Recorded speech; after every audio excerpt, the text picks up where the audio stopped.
My son didn't know about my $45,000 monthly salary. His wife screamed, "We don't need this old beggar. Throw her out!" I left without arguing.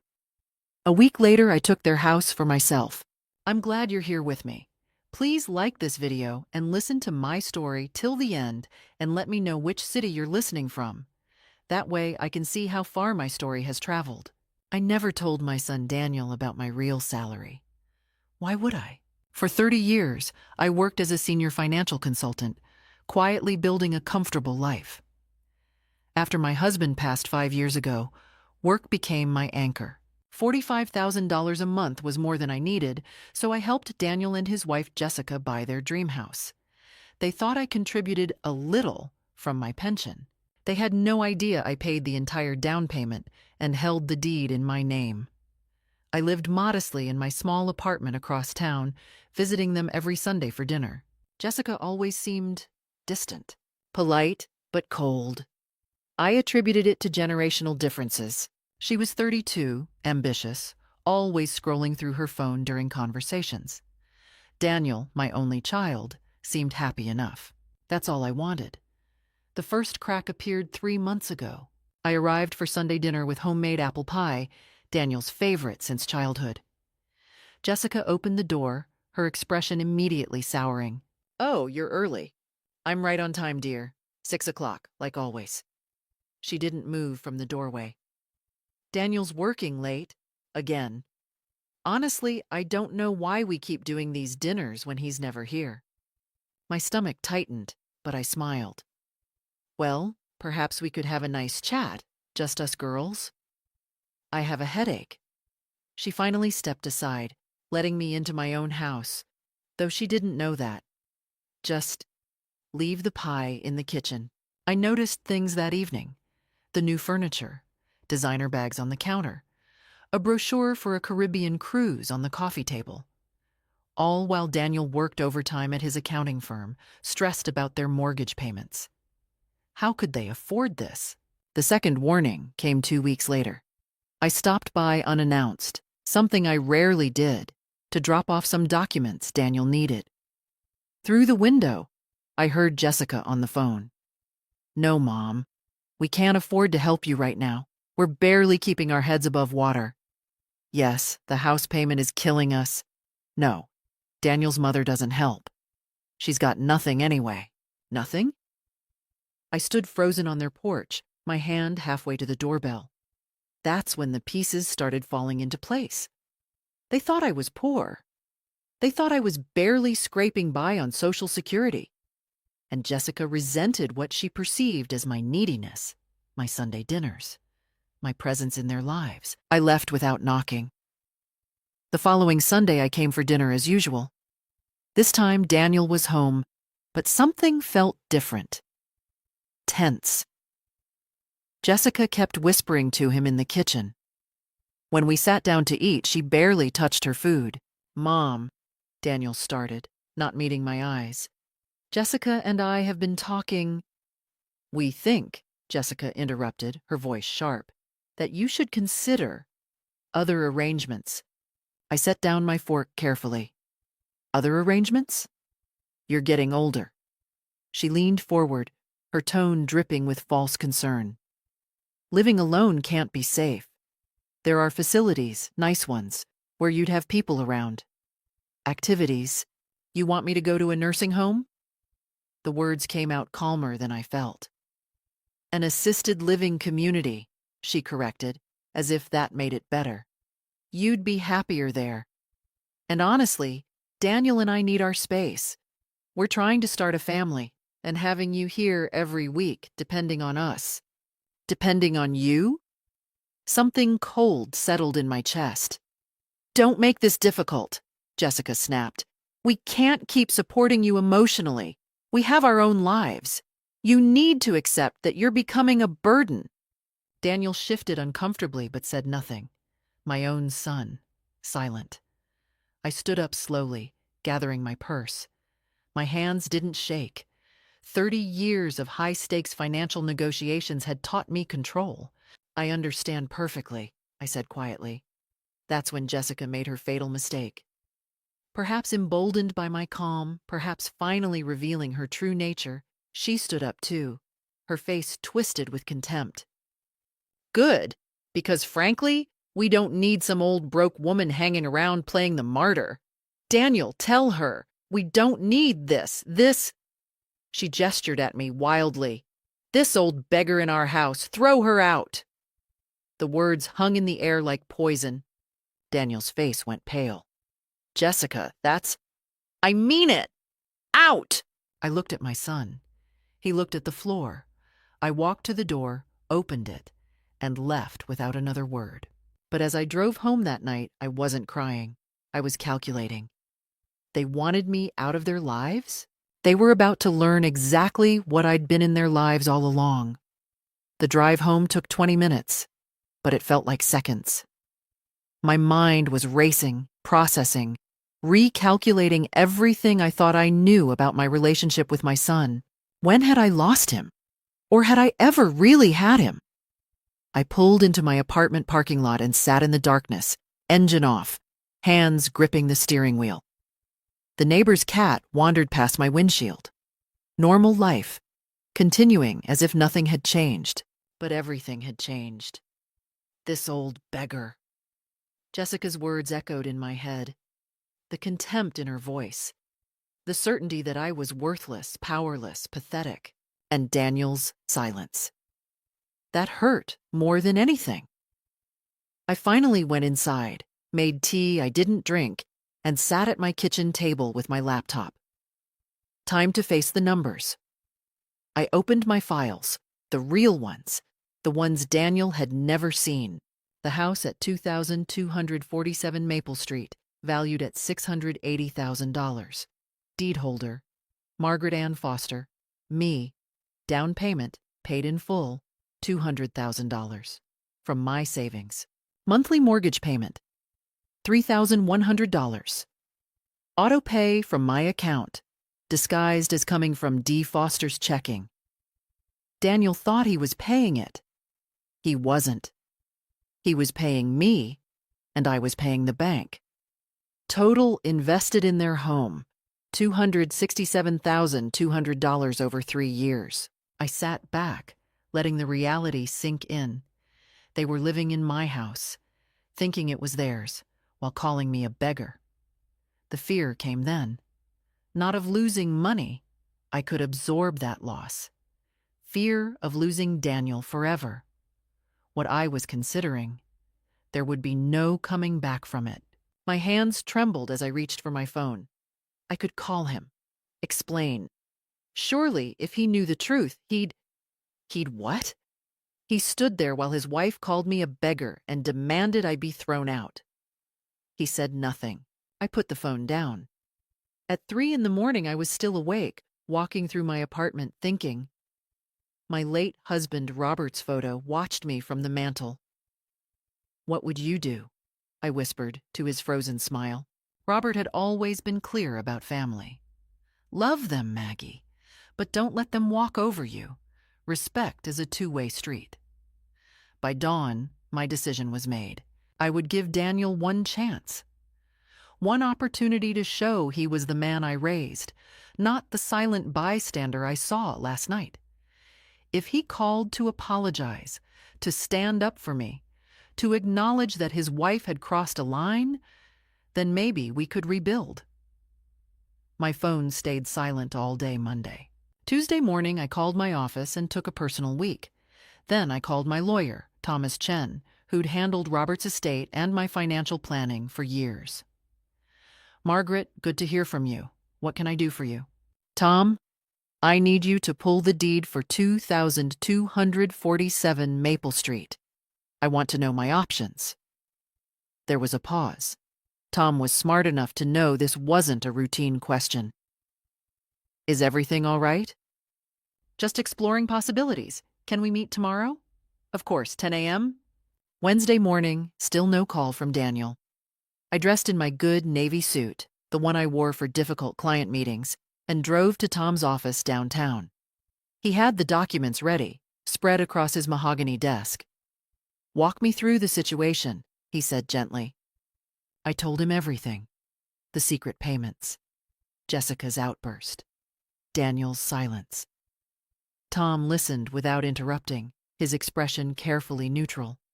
When I finished, he leaned back in his chair. Margaret, I have to ask, what outcome do you want here? I want my son to grow a spine, I said flatly, and I want his wife to understand that actions have consequences. And if Daniel doesn't grow that spine? I met his eyes. Then I want to reclaim what's mine. Tom nodded slowly. Legally, you're on solid ground. The house is in your name. You could serve them notice to vacate at any time. But Margaret, this will destroy your relationship with your son. Tom, it's already destroyed. I'm just the only one who knows it yet. He was quiet for a moment, then pulled out a fresh legal pad. All right, here's what I recommend. First, we document everything. For the next 2 hours, we built a strategy. Not out of anger. I couldn't afford anger. Out of cold, clear-headed necessity. As I left Tom's office, my phone buzzed. Finally, I thought. Daniel. But it wasn't Daniel. It was Jessica. The text message read, Daniel says you're upset. You need to apologize for storming out. We're willing to forgive you this time, but don't be dramatic again. Family dinner is Sunday at 6 if you want to make things right. I stared at the message for a full minute. Then I forwarded it to Tom with a single line. Proceed with documentation. Full speed ahead. Thursday morning, I did something I'd never done before. I drove past their house, my house, at 7 a.m., parking 3 houses down where I could observe without being obvious. Daniel left for work at 7:15, his shoulders hunched, tie slightly crooked. He looked tired. Good. He should be tired. Jessica emerged at 9:30 dressed in expensive athleisure wear I knew Daniel's salary couldn't afford. She climbed into her white BMW, also relatively new, and drove off. I followed at a careful distance. She pulled into an upscale shopping center. For the next 3 hours, I watched through the coffee shop window across the street as she met 2 friends for brunch, laughed, showed off her manicure, and paid the bill with a credit card. She flourished like a trophy. This was a woman who claimed they were drowning in mortgage payments. I took photos, timestamps, documented everything. Tom had been clear. If you want to protect yourself legally, you need to establish that they're financially stable without your help. It prevents any claim that you're putting them in hardship. Friday, Tom called. I've had my investigator pull some records. Margaret, you need to see this. In his office an hour later, he slid a folder across the desk. Bank statements. Publicly available information from a database he subscribed to for due diligence work. Daniel and Jessica's joint account showed regular deposits, his salary. But there were other transactions that made my blood run cold. Cash withdrawals. $3,000. $5,000. $2,500. Patterns over the past year, always a few days before the mortgage payment was supposedly due. They're taking money out, Tom said quietly, right before transferring what they think is the mortgage to your account. Then it sits there while your autopay actually covers the bank. They're skimming. The words tasted bitter. It appears so. They think they're paying $3,100 a month. They're actually paying you maybe $2,000, if that. The rest goes to, well, shopping, based on the credit card statements. I thought of Jessica's designer bags, the cruise brochures, the BMW. They're stealing from themselves, I said, because they don't know they're paying me, not the bank. Essentially, and Jessica's personal account. He pulled out another sheet. She has $47,000 in savings, her own money, separate from Daniel. Nearly $50,000 while claiming they were broke. Tom, I need to know something. If I reclaim the house, can they come after me for their payments? No. You have documentation that their payments were gifts. You never signed a promissory note with them. Legally, they've been paying you rent, if anything. And Margaret, there's something else. He pulled out the deed. You need to record this at the county office. Make it public record. Right now, if someone searched the property, they'd see you as the owner, but there's no recent activity. An updated filing will create a timestamp. It protects you. My phone rang. Daniel. I let it go to voicemail. Tom watched me. You don't have to answer. I know. But I played the voicemail on speaker. Daniel's voice was strained. Mom, Jessica told me she texted you. Look, I know Sunday was tense, but you have to understand, we're under a lot of stress. This house, the payments, everything. Maybe we all need some space. Can you just take a break from visiting? Just for a while? Call me back. Not an apology, not a condemnation of Jessica's words, just a request for me to disappear. Tom's expression was sympathetic but firm. You have your answer. Yes, I said. I do. File the deed update. Today. That afternoon, we went to the county recorder's office together. The clerk, a middle-aged woman with kind eyes, processed the paperwork. Just confirming the property owner for public record, she said. 2247 Maple Street, Margaret Ann Foster, sole owner. Purchased April 2022. This'll be updated in the system by Monday. I signed where indicated. My signature felt heavier than usual. As we walked out, Tom said, Once this hits the system, anyone checking the property records will see the update. If Daniel or Jessica check, they won't, I interrupted. They think they own it. Why would they check? But I was wrong. Saturday evening, my phone exploded. Daniel. Mom, what the hell is going on? Jessica got a notification from some property app. It says your name is on our house deed? Jessica. What kind of sick game are you playing? That's our house. Daniel. Mom, call me right now. This has to be a mistake. Jessica. You can't do this. We have rights. 23 messages in 10 minutes. I turned off my phone, poured a glass of wine, and sat in my quiet apartment. The point of no return had just whooshed past. There was no going back now, and honestly, I didn't want to. Sunday morning, I turned my phone back on to find 67 messages and 14 missed calls. I called Tom first. They know. I saw. Jessica left 3 voicemails at my office last night. Quite creative language. He paused. Margaret, are you ready for this? Because it's going to get worse before it gets better. I'm ready. What's my next move? Formal notice. I'll draft a letter explaining the situation and giving them 30 days to vacate or negotiate a lease agreement. It's more than legally required, but it shows good faith. Send it. At noon, someone pounded on my apartment door, not knocked, pounded. I looked through the peephole. Daniel and Jessica, both red-faced. I opened the door but left the chain on. You need to calm down before we can have a conversation. Calm down? Jessica shrieked. You're trying to steal our house. Lower your voice or I'm closing this door. My neighbors don't need to hear this. Daniel looked like he'd been crying. That almost broke me. Almost. Mom, please, just explain. There has to be a mistake. The deed, the county records, it says you own our house, our home. There's no mistake, Daniel. I do own it. I've always owned it. I bought it for you 3 years ago. The color drained from his face. What? Jessica's eyes went wide, then narrowed with calculation. You're lying. We've been making payments. To me, not to the bank. I've been paying the mortgage from my account. That's impossible, Daniel whispered. We don't have that kind of money.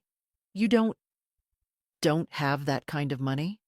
I make $45,000 a month, Daniel. I have for years. I'm a senior financial consultant. I never told you because I didn't want money to complicate our relationship. The irony of that statement hung in the air. Jessica recovered first, her shock transforming into rage. You've been lying to us for years. What kind of sick, manipulative— I helped you, I said coldly. I gave you a home, and last Sunday you called me an old beggar and told my son to throw me out. I was angry. You can't just— Daniel, say something. But Daniel was staring at me like he'd never seen me before. All this time. Mom, why didn't you tell me? Would it have changed anything? Would you have stopped Jessica from saying what she said? Would you have defended me? Silence. Jessica grabbed his arm. She's trying to manipulate you. This is elder abuse. We can sue. We have rights. We've been paying for that house. With my money, I corrected. Money I gave you. I have documentation of every transaction. Tom Chen is my attorney. You'll be receiving formal notice to vacate or negotiate lease terms within 30 days. Lease terms? Jessica's voice hit a pitch that probably disturbed dogs 3 blocks away. That's our house. We've put our life into it. We have equity. You have nothing. Check the deed, check the mortgage, my name, my money, my house. Daniel found his voice, and it was desperate. Mom, we can't afford rent anywhere else. Not in this market. Where are we supposed to go? You have Jessica's $47,000 in savings. That should cover first, last, and deposit somewhere nice. Jessica went very still. How do you know about— I'm a financial consultant, Jessica.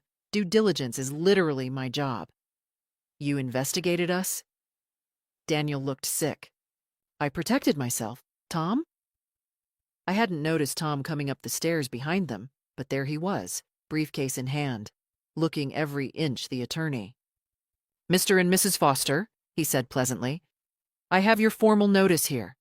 Shall we discuss this calmly, or do you prefer to communicate through attorneys? Jessica lunged toward me, but Daniel caught her. You bitch! You can't do this! I'll call the police! I'll call social services! We'll have you declared incompetent! Tom's expression didn't change. Mrs. Foster, if you threaten my client again, I'll add harassment to the documentation. Ms. Foster has broken no laws. She's simply reclaiming her own property. Daniel. Jessica turned to him, tears now streaming. Do something. She's destroying us. Our home. Our future. The baby. What baby? I asked quietly. Jessica's mouth snapped shut. Daniel's face went even paler. Jess, you said you weren't— The lies were unraveling in real time. Tom handed Daniel the envelope. 30 days, Mr. Foster. My contact information is inside. I suggest you consult your own attorney. They left. Jessica was screaming threats the whole way down the stairs.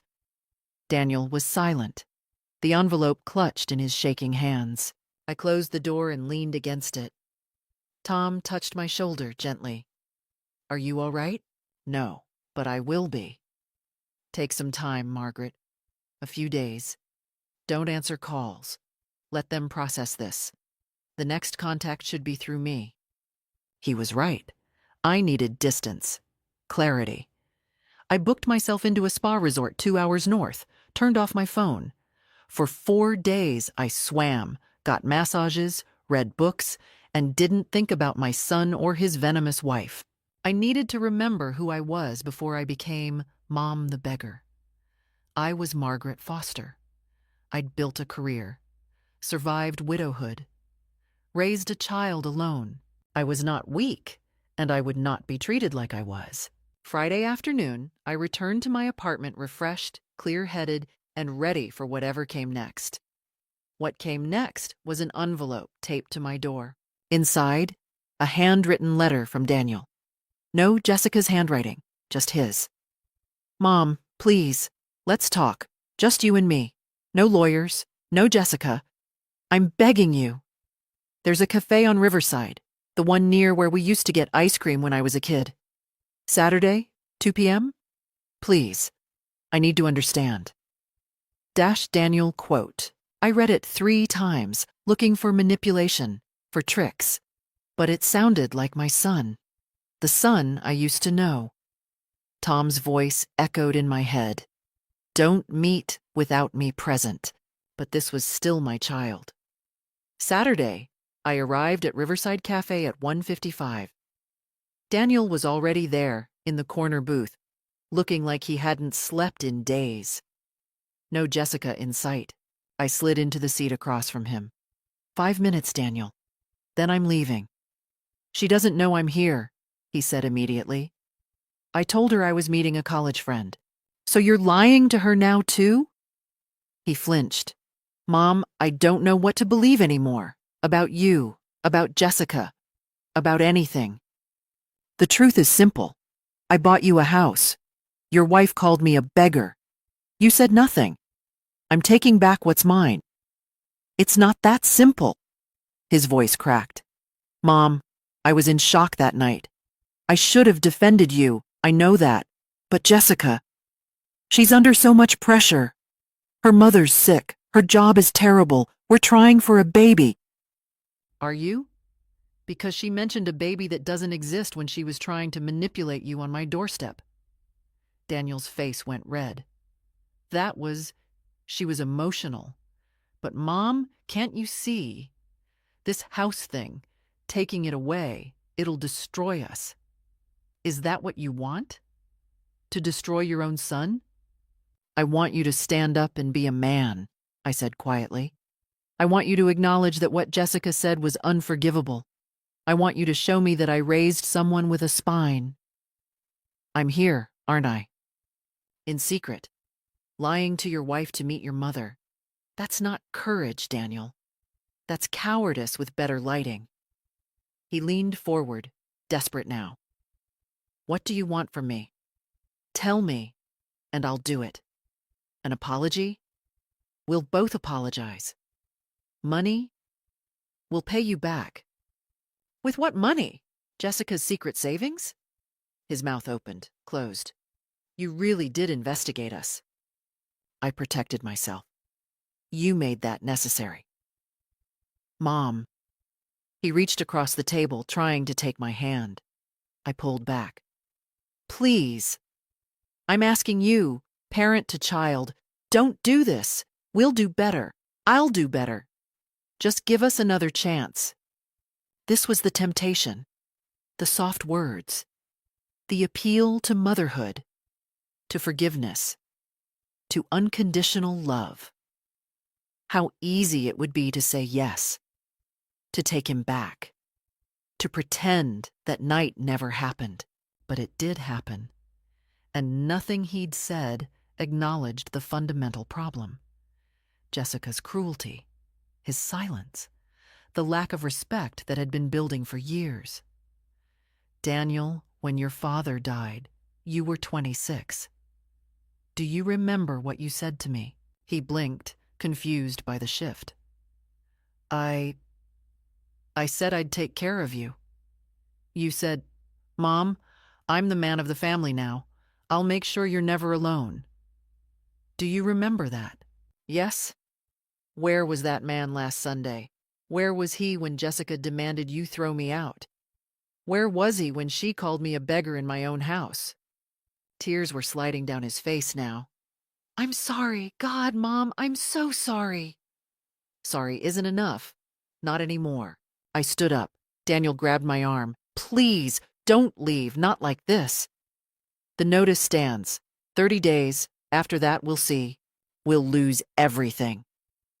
No, I corrected gently. You'll lose a house you never actually owned. Maybe you'll find something more valuable in the process. Like self-respect. I walked out of the cafe, leaving my son crying in the corner booth. It was the hardest thing I'd ever done. I made it to my car before my own tears came. That evening, I did something I should have done weeks ago.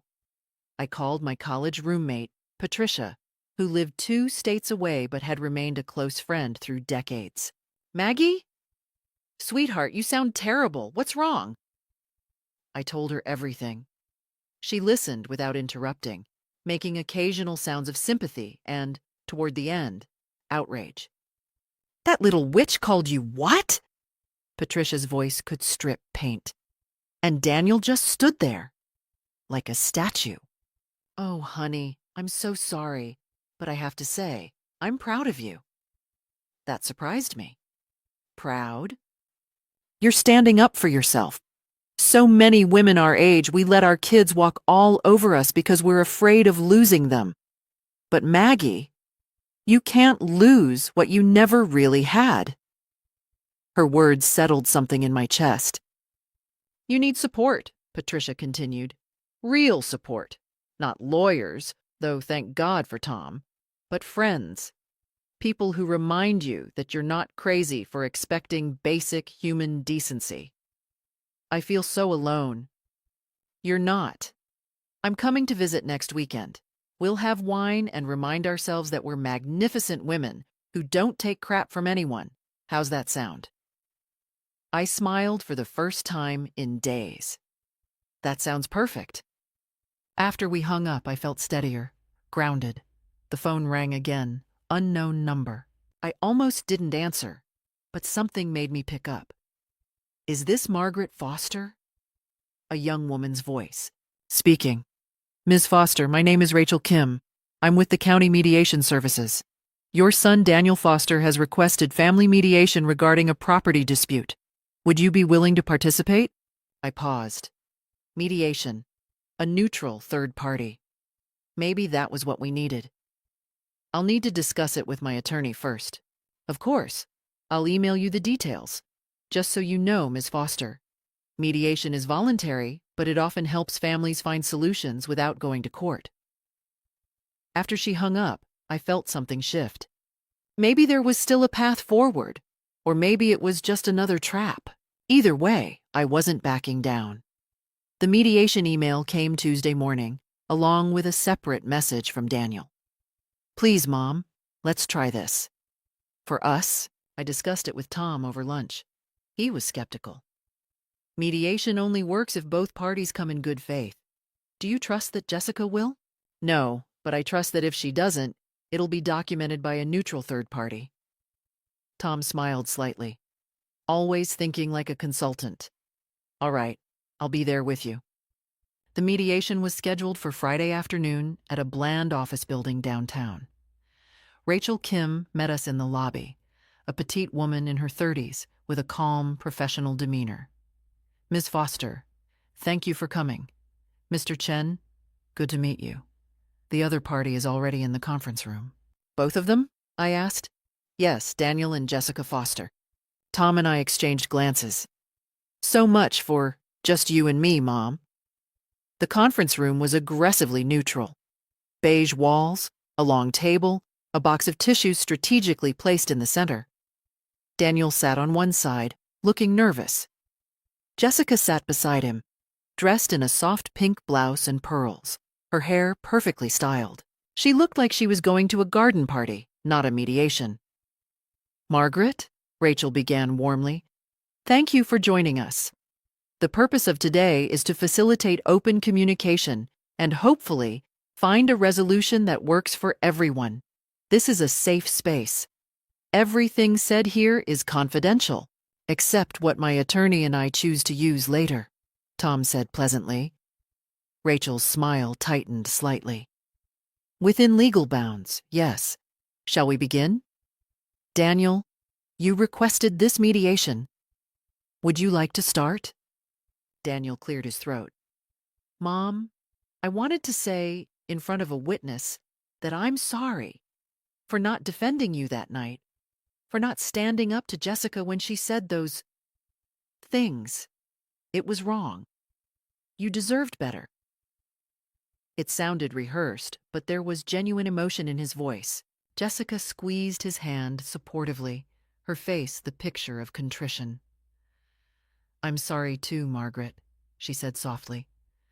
I was having a bad day, a bad month, really, and I took it out on you. It was completely inappropriate. I hope you can forgive me. I watched her carefully, the demure posture, the gentle tone, the doe eyes. This was a performance. Thank you for the apologies, I said neutrally. I appreciate them.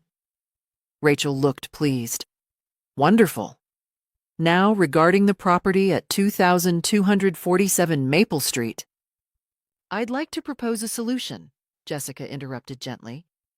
If Margaret is truly the owner, as she claims, then perhaps we could formalize what was already happening. We continue making payments, real mortgage payments, and gradually buy the house from her. Transfer of deed when we've paid, say, 70% of the value? It sounded almost reasonable. That was the danger. Tom leaned forward. Let me clarify. You want Miss Foster to essentially give you a $680,000 house for $476,000, with no down payment, no credit check, and no legal protections for her as the lender. Jessica's sweet expression didn't waver. It's her son's family home. Surely family is more important than money. Family works both ways, I said quietly. Exactly, Jessica brightened. Which is why I'm sure you'll agree that kicking us out, especially with a baby on the way, would be unconscionable.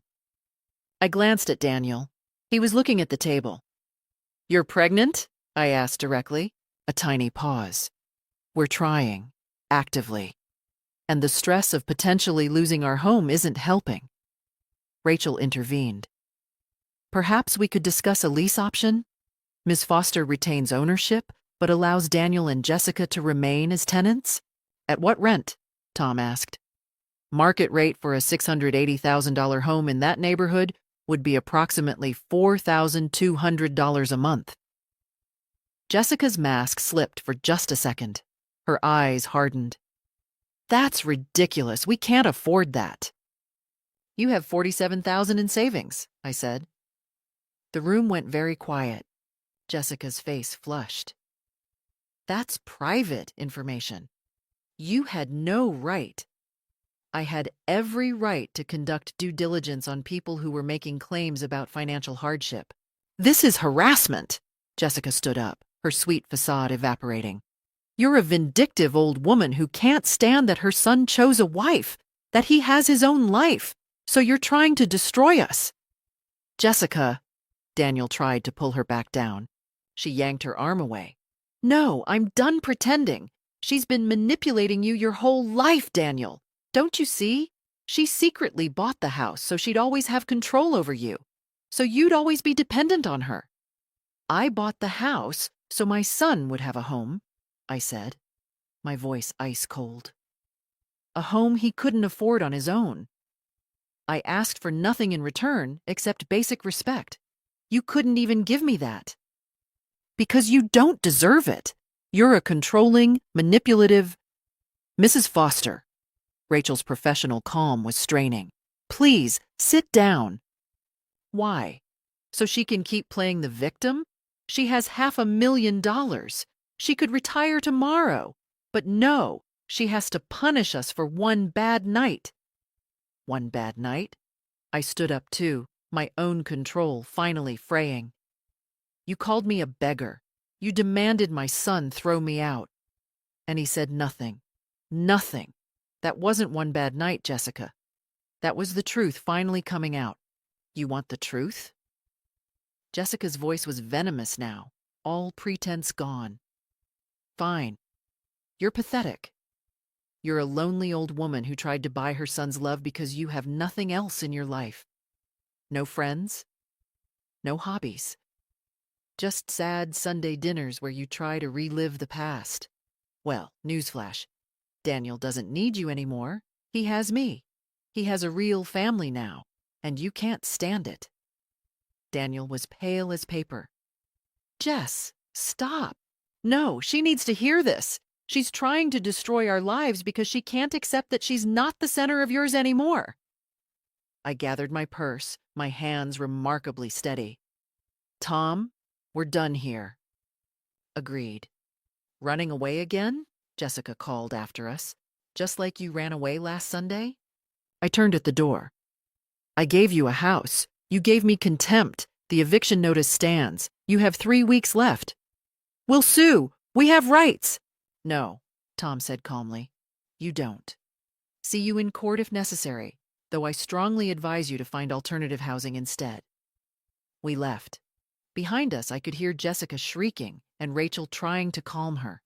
In the elevator, I started shaking. Tom put a steadying hand on my shoulder. "Breathe, Margaret. Just breathe." "She showed her true face," I whispered. "She did. And it's all documented. Rachel will have to write a report. This will only help your case." But I wasn't thinking about the case. I was thinking about my son, still sitting in that conference room with a woman who just revealed herself to be exactly what I'd feared. Would he finally see it? Or was he too far gone? The shaking turned to determination. 3 weeks. They had 3 weeks to figure out their lives. And if Daniel still chose Jessica after this, then I'd know exactly where I stood, and I'd act accordingly. The final confrontation came on day 29. Tom had prepared all the paperwork. The eviction would be enforceable tomorrow. I'd even found them a listing, a nice 2-bedroom condo well within their actual budget, and emailed it to Daniel. No response. I spent the day at the office catching up on client work I'd neglected, staying busy, staying focused. At 6 p.m., my secretary buzzed. "Ms. Foster, there are 2 people here to see you. They don't have an appointment." I knew who it was before she said their names. "Send them in." Daniel and Jessica entered my office. Not the Jessica from mediation. No pearls, no pink blouse. This Jessica wore jeans and a hoodie, her hair pulled back, face puffy from crying. Real crying this time. Daniel looked worse. Hollow-eyed, defeated. "Mom," he said, "please, we need to talk." I gestured to the chairs across from my desk. They sat. My office had always been my power space. Floor-to-ceiling windows overlooking the city. Mahogany desk. Credentials on the wall. This was where I'd negotiated million-dollar deals, where I'd built my reputation. This was where I was in control. "You have 15 minutes, I said. "I have dinner plans." I didn't, but they didn't need to know that. Jessica spoke first, and for once she sounded genuine. "Margaret, I found something. Something I need to show you." She pulled out her phone, tapped a few times, and slid it across my desk. A bank statement? Joint account? But there was a highlighted transaction that made my blood freeze. Transfer to M. Foster Trust. $3,100. Dated 3 years ago. And every month since. "I don't understand," I said slowly. "Daniel's been paying the mortgage," Jessica said. "The real mortgage. I found the account tonight when I was packing. He has a separate account I didn't know about." I looked at Daniel. He was staring at his hands. "I set it up right after we moved in," he said quietly. "You told me you'd help with the down payment. I thought you meant a few $1,000s. When I saw the closing documents, saw that you'd paid $200,000, Mom, I couldn't just accept that. So you've been paying me back?" "Trying to. I contacted the bank.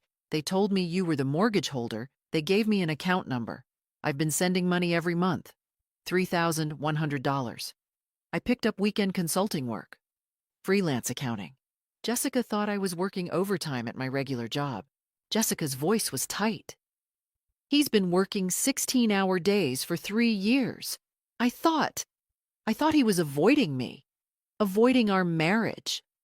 I resented you because Daniel was always too tired or too busy, and I blamed you for making us take a house we couldn't afford." The pieces were rearranging in my mind, but the automatic payments from my account. "I never saw those," Daniel interrupted. "I just knew I was sending money to an account marked M. Foster Trust.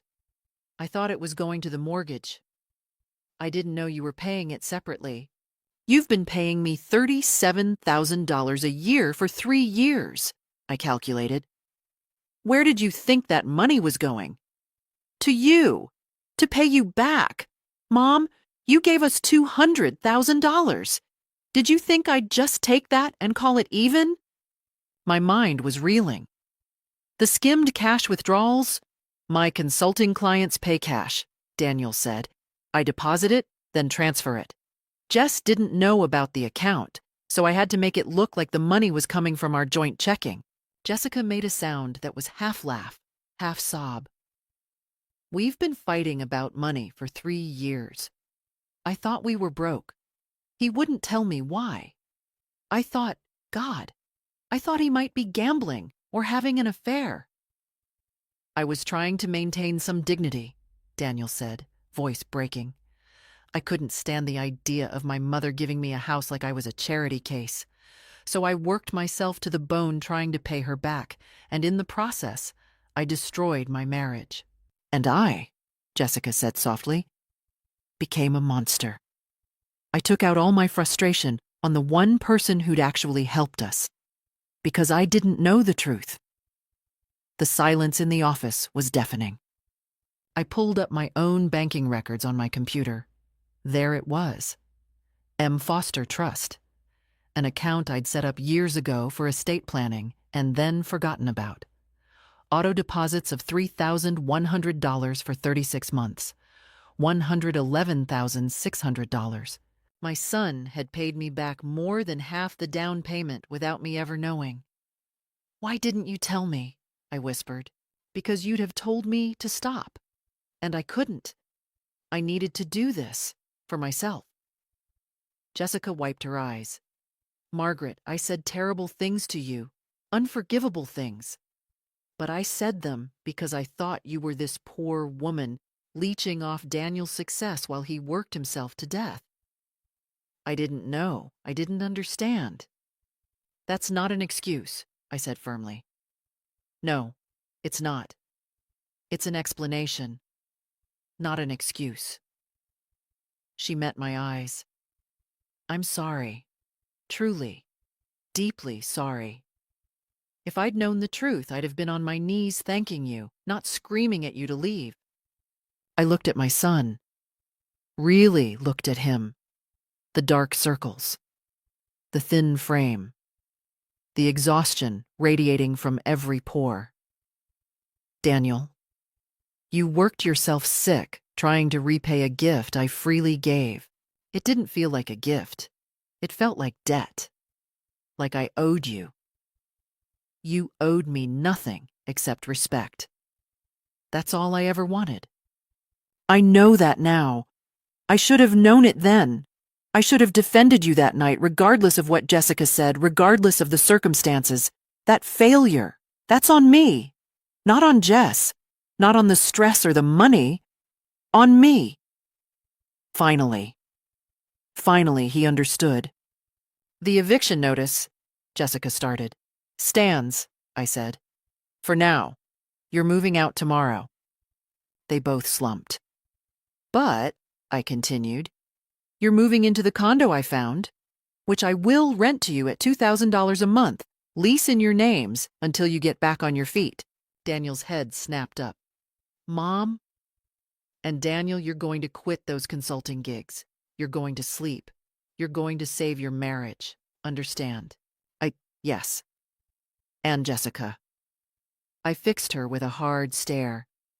You and I are going to have dinner, once a month, just us. No Daniel. We're going to learn to communicate like adults. She swallowed hard. Yes, absolutely. The house at Maple Street? I'm selling it. The market's good right now. I'll get fair value. And I'm putting half the proceeds in a trust for your future children. My grandchildren. The other half is mine. That's more than fair. Tom's voice came from the doorway. I hadn't even heard him arrive. I called him when you came in, I admitted. I needed a witness. Daniel stood, crossed to my desk, and did something he hadn't done since he was a child. He hugged me. I'm so sorry, Mom. For all of it. I hugged him back, tears finally coming. I know, sweetheart. I know. Jessica stood too, hesitant. Margaret, I know I don't deserve it, but can I? I opened my other arm. We stood there, the three of us, crying in my office while Tom discreetly took notes. The battle was over. The war was won. But more importantly, my family was healing. The house at 2247 Maple Street sold in 3 days for $695,000, $15,000 over asking price. I made sure Daniel and Jessica were there when we signed the closing papers.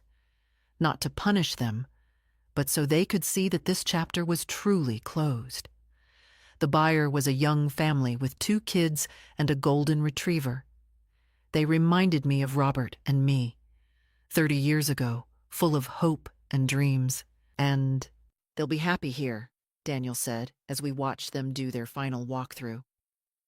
It's a good house. It is, I agreed. And now it'll be theirs. Really theirs. Jessica squeezed my hand. Over the past few weeks, we'd had 3 dinners together. They'd been awkward at first, but slowly, we were building something real.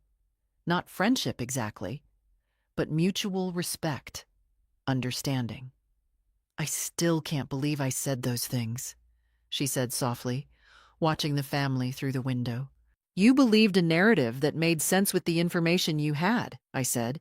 Humans do that. The question is what you do when you learn the truth. I'm trying to do better. I can see that. The sale proceeds were wired to my account the following Monday, $695,000. After closing costs and paying off the remaining mortgage, I was left with $615,000. I called my financial advisor and set up 2 trusts. The first, $300,000 for Daniel and Jessica's future children. Education, weddings, first homes. They'd never have to struggle the way their parents had. The second, $150,000 split between 3 charities Robert and I had always supported. Literacy programs, food banks, women's shelters. The remaining $165,000? That was mine. Freedom money, travel money, spoil the grandchildren when they arrive money. But there was one more piece of business to attend to. The condo I'd rented to Daniel and Jessica had an owner who was moving to Florida. She'd asked if I wanted to buy it. After some negotiation, we settled on $385,000. I bought it. Then I called Daniel and Jessica to my apartment. They arrived looking nervous, probably expecting more legal papers, more consequences.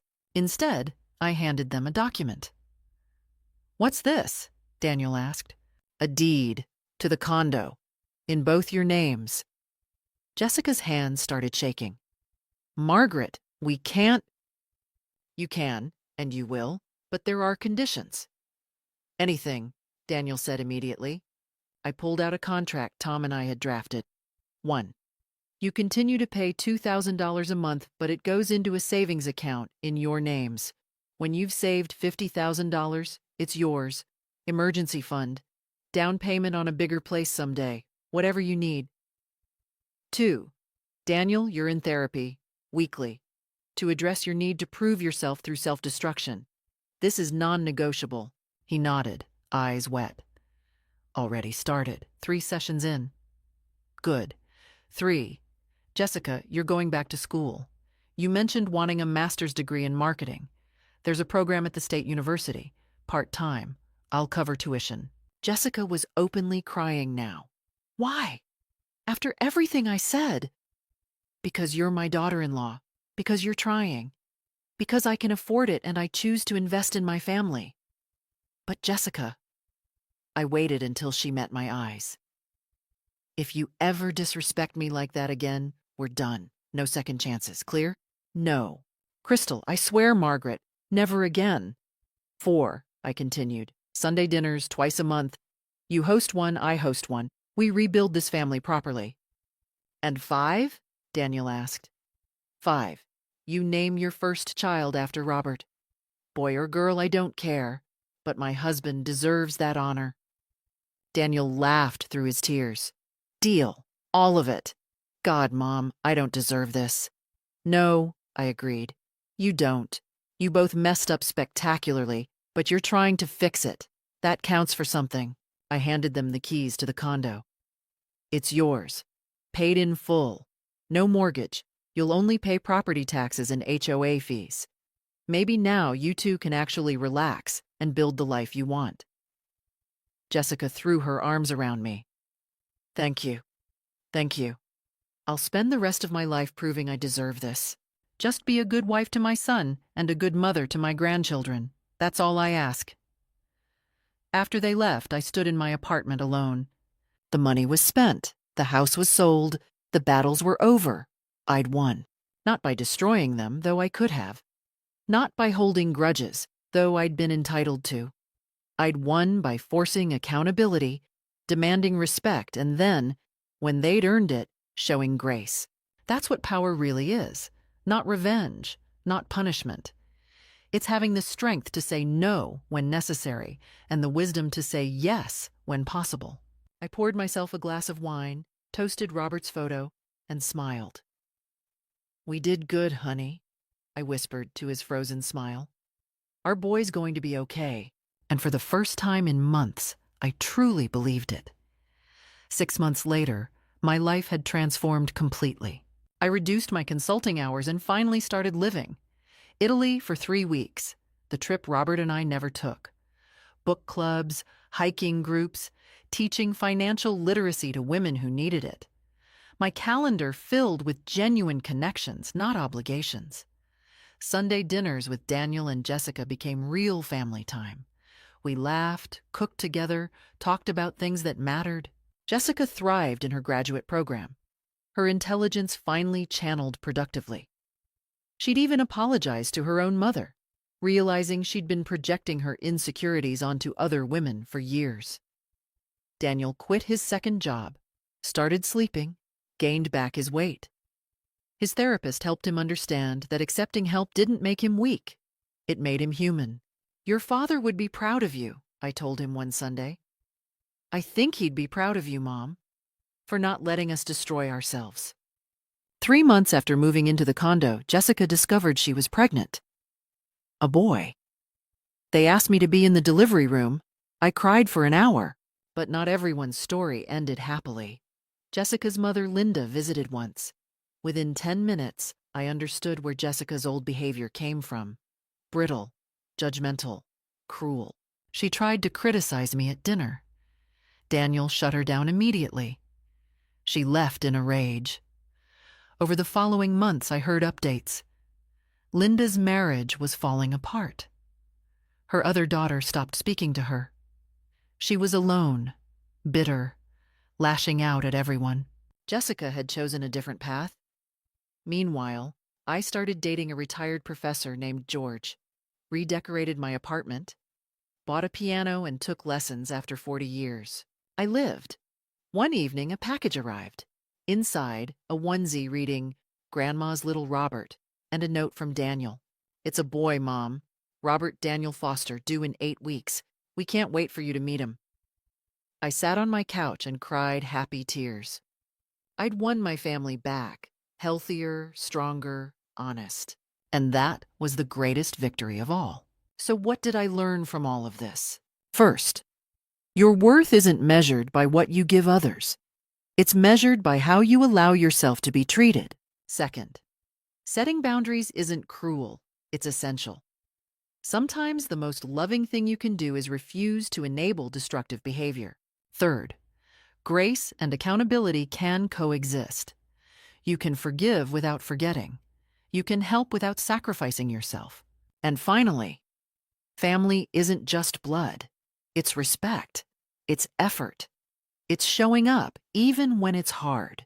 What would you have done in my situation? Would you have fought back or walked away forever? Leave a comment below. I'd love to hear your thoughts. Thank you for listening to my story. Remember, you deserve respect. Don't ever forget that.